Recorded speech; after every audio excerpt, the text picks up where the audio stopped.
Hello everyone, it is Darkseeker here again. Welcome back for another video. So today we are playing Marge123's Shudderwock Jade Shaman. Now, in my last video, I played Dane's Reno Shudderwock Shaman, which was pretty insane. This deck doesn't have Reno Jackson, it's just the Shudderwock and a load of Jade Golems. So this is Marge123's deck, and this was from Hearthstone. Now, the original deck had Lotus Agents, 2 Murmuring Elementals, and Thrall Deathseer. Those were cut based on feedback left in the comments section for this deck, and Brann Bronzebeard was included.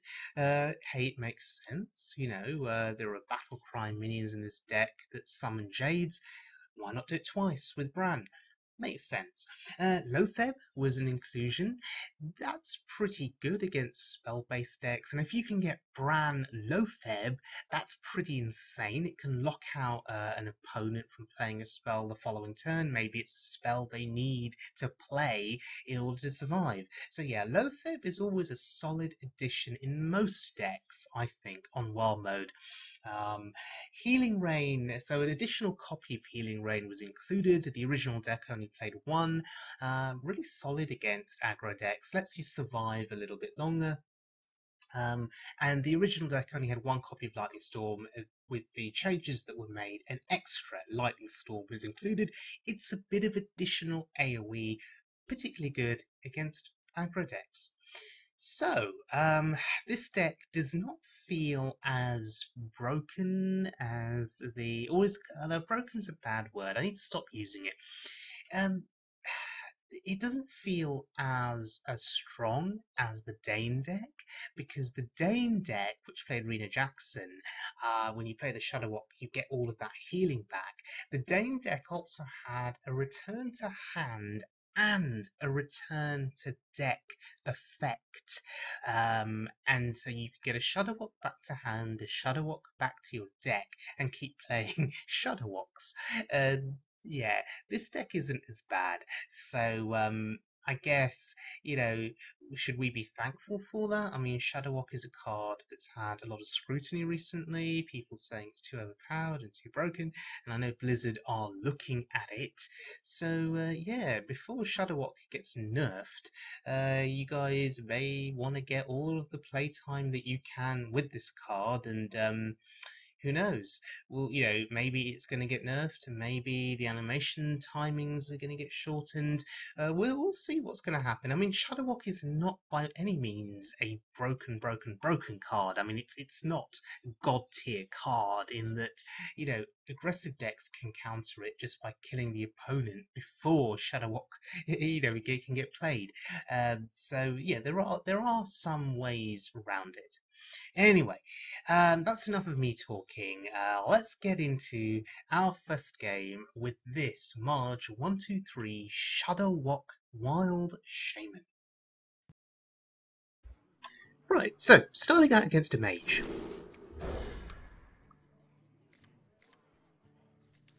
Now, I'm keeping Mana-Tide Totem because I value the card draw.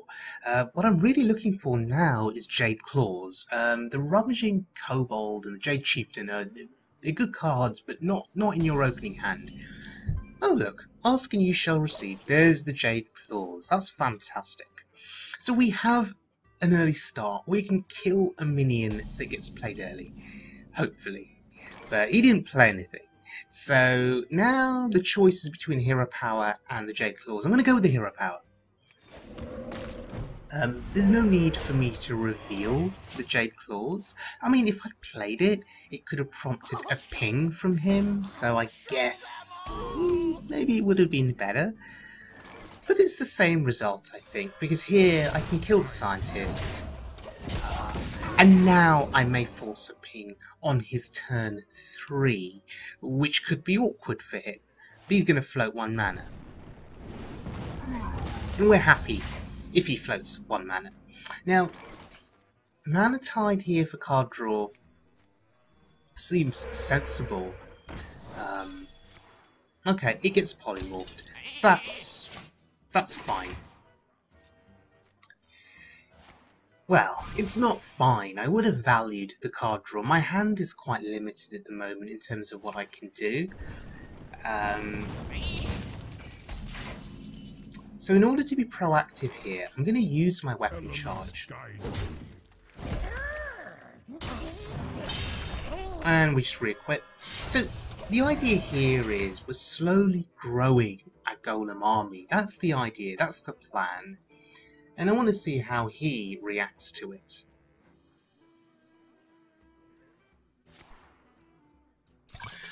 Volcanic potion is fascinating. Because it suggests to me that it's either some kind of Reno mage or some kind of a control style mage.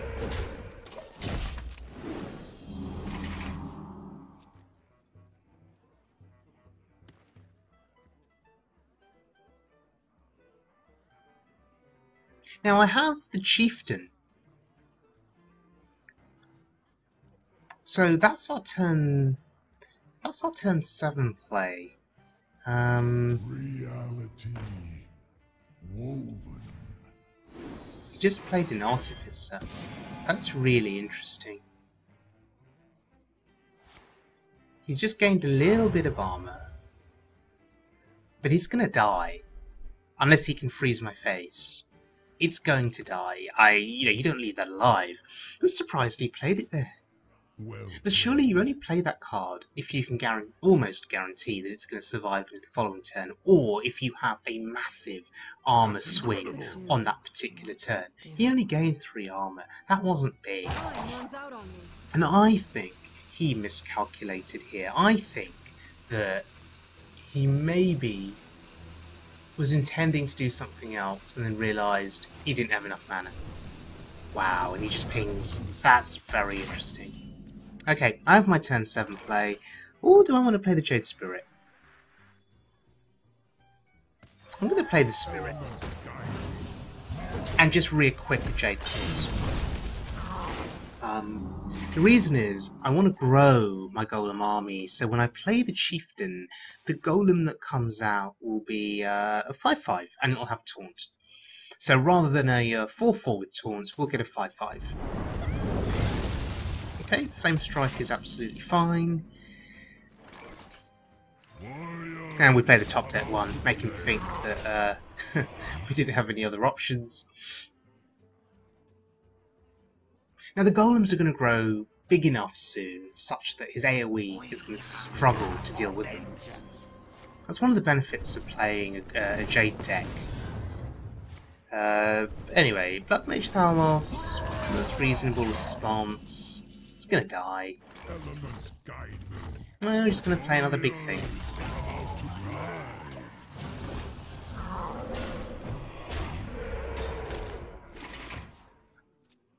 So, we have quite a lot of attack power on the board here. Here's a hand full of options though, so... Oh, okay. Frostitch Jaina on 9. Pretty good for him. So, he can start to build an army of water elementals. So we have to stay a step ahead of him with our Golem army. I guess we just use the Jade Lightning here.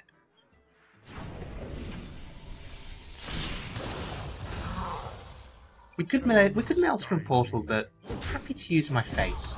My health total is pretty good.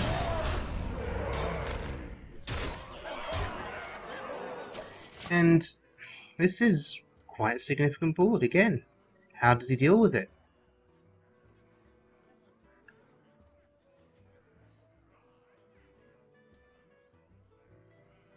At the rate things are going in this game, I honestly don't think that Shudderwock is going to be relevant or needed.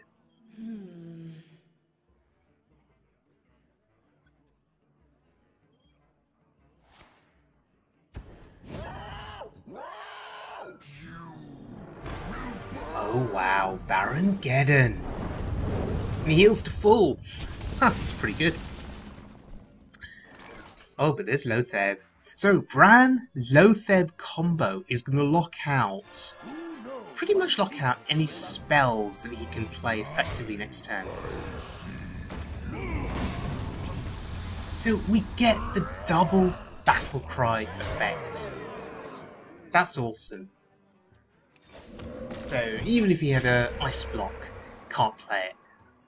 And this is why Loatheb is so good in Wild. Yeah, it's over. There's actually nothing he could do there. Wow. Apart from Deathwing. Okay, heading into our next game here. Now, we've actually picked up a 1-drop, which is pretty interesting, and I'm really curious about this card. It's a little frog, and we're going to get a druid. And what do we get? Okay, that's interesting. Unstable evolution. Okay. Oh wow, quest druid. So, nothing to do apart from hero power, and that's an issue with this deck. The notion that sometimes you'll have nothing to do apart from hero power. That slow start can allow your opponent to gain a foothold, and then sometimes it can be hard to come back. So again here, nothing to do apart from hero power. Now, turn 4, we've got a minion we can play, that's reasonable. I mean, he's playing a slow deck, but once he completes his quest, we could be in trouble. It'll be a question of whether our golems are going to be big enough to deal with the big threats that are coming out of his deck. That's what it's going to come down to. Okay, I suspect that with branching paths here, he'll draw a card for both instances. Yeah. Oh, that's pretty good for him. So, slowly but surely, crowing the golems. The question is this going to be too slow? If he starts lobbing down big threats very shortly, is this golem army just going to be too small, too puny to deal with his threats? Still some slow turns for him. I'm contemplating jamming that Jade Lightning into his face. Just to get another golem down. I don't know. Or we could just play Unstable Evolution.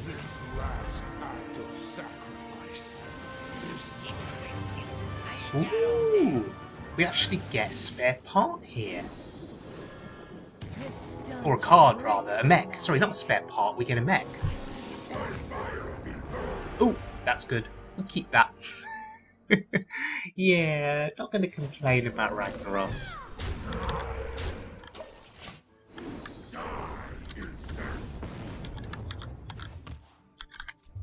So, die insect.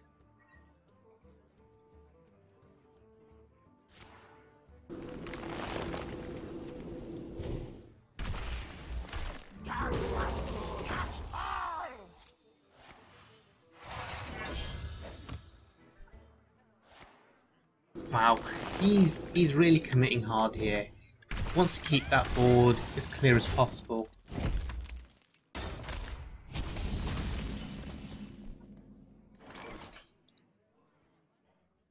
Okay.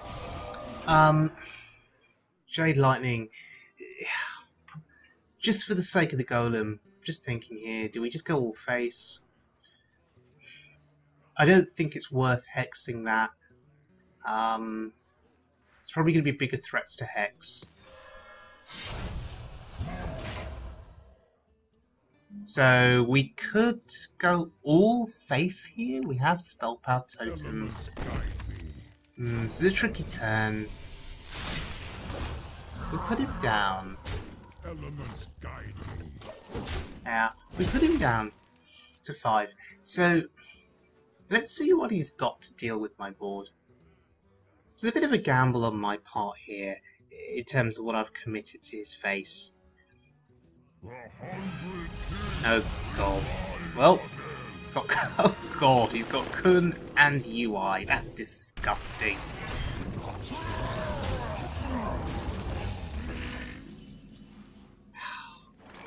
And now we're in a bit of trouble.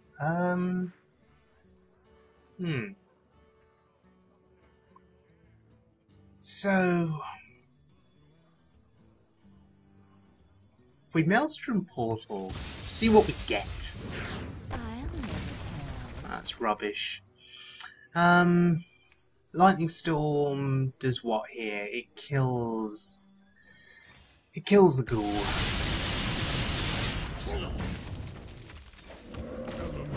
Okay. The armor gain was unfortunate.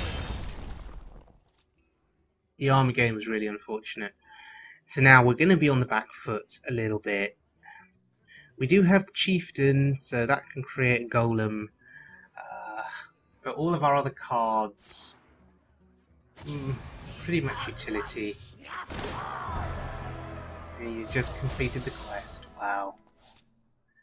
Okay. Huh. And he's got Spreading Plague. So, he's trying to delay any kind of lethal on my part. There's a Shudderwock. Okay. That board looks a little bit better.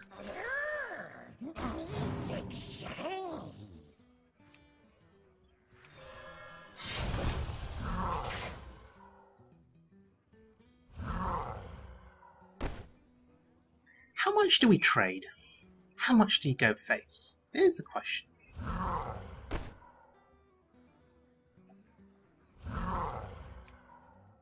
Elements guide me. So you could just kill the 1/1 with the 1/2. And then go face. Okay, so doing as much damage to his face as we can. He can kill the 5/5. So I don't know if my decisions last turn were optimal.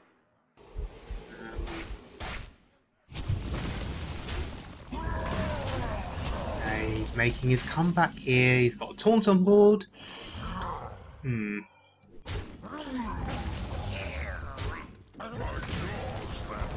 So I think we just play the Shudderwock here. The idea is to put as much damage on the board as possible. That's good. Put as much damage on the board as possible, such that he can't deal with the Jade Golems.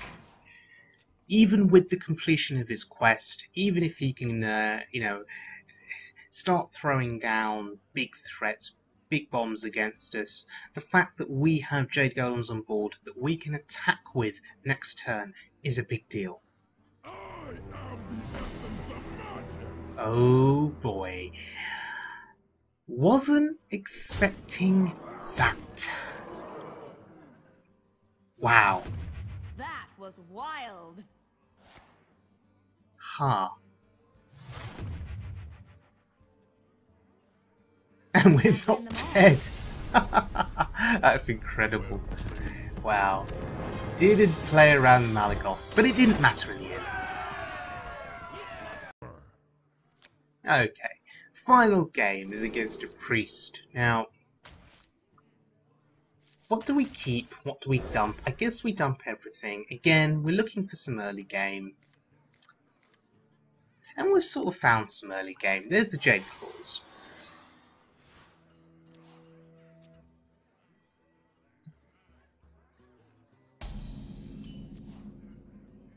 Okay, nothing to do. Now next turn, we can play the Jade Claws, or we can actually coin out the Mana Tide. May seem like a bit of an unusual play to do that, but it draws me a card. So I'm just going to go ahead and do it. I want to see if he's got an answer.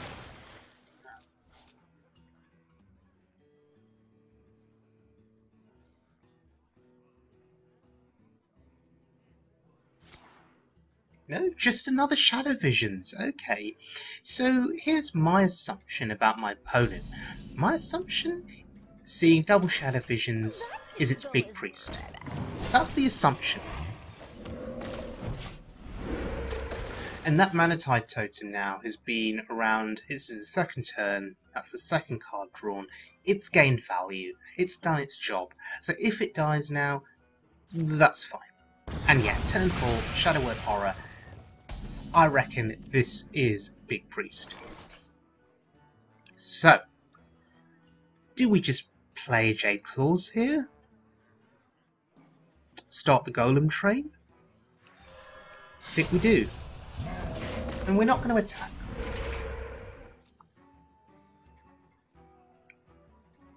Now, if you've not seen Barnes on turn 4, you are going to expect Shadow Essence on turn 6.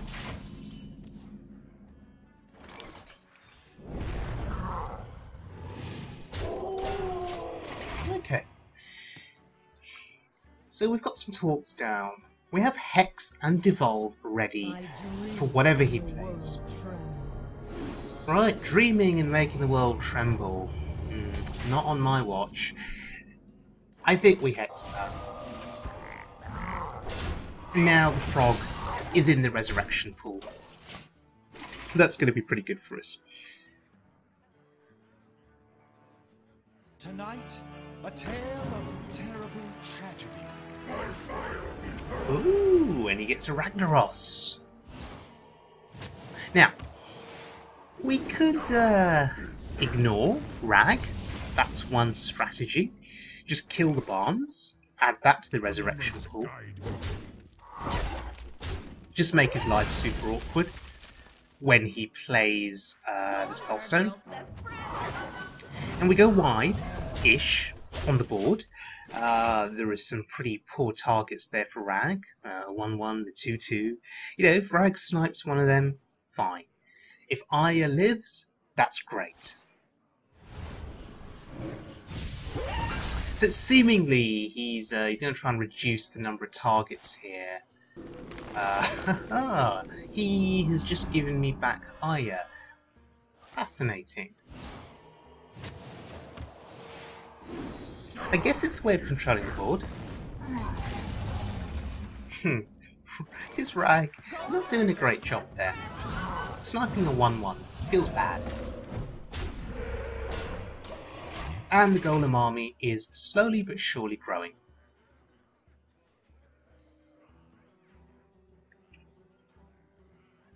Now I could have killed that Rag, but I'm happy to leave it up.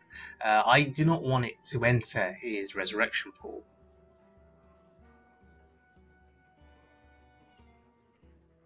What is a loon's will? So at the moment he has a frog and Barnes in the resurrection pool. Not what you want to see as Big Priest.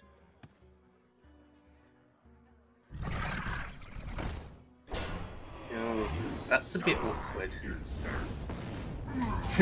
Once again, Rag missing the Aya, missing the 3-3. That feels good. And I was happy to devolve there because if he resurrects these kind of minions, it's probably better than him resurrecting an obsidian statue or a Ragnaros. These minions do far less. I mean, they're big, they're fat, they do damage, but they don't have the utility of a statue or a Rag.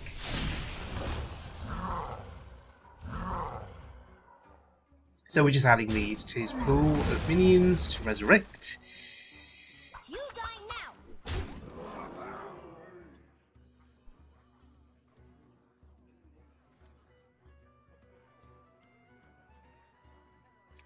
Could just be happy to hero power here. We are building up quite a bit of damage on our board.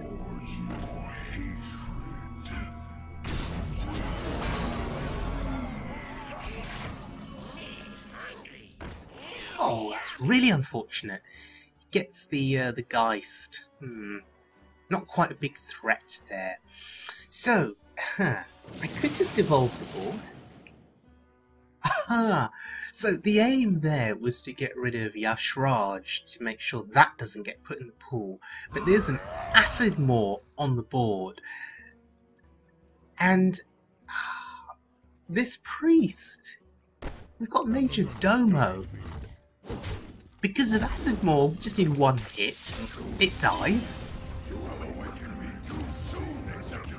And now we have lethal. Huh! Who'd have thought? That was unexpected.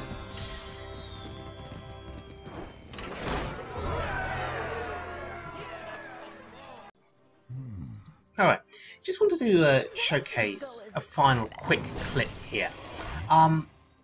As good as this deck has been, sometimes you're gonna struggle, even with the Shudderwock.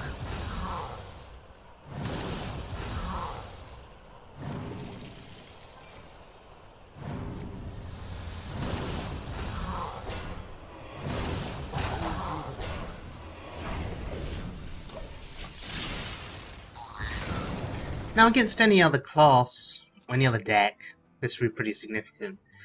But look at that weapon. Look at that weapon on the rogue.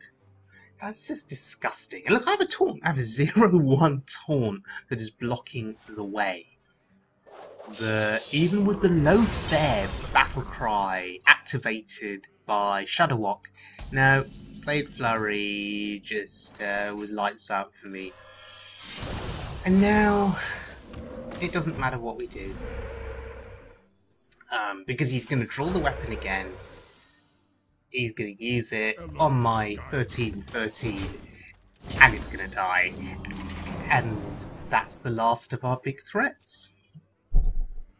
It's really unfortunate. So much great utility in our hand. Didn't get a chance to use it. There is lifesteal on the weapon. Oh look, he's just buffed it. Huh. Buff it again, of course. Why not? And often, tanking 13 damage would not be very sensible. But in the case of the rogue, oh, you've just healed yourself back up to 30. Doesn't even matter. Feels bad for me. But that's the problem with Shudderwock, you know.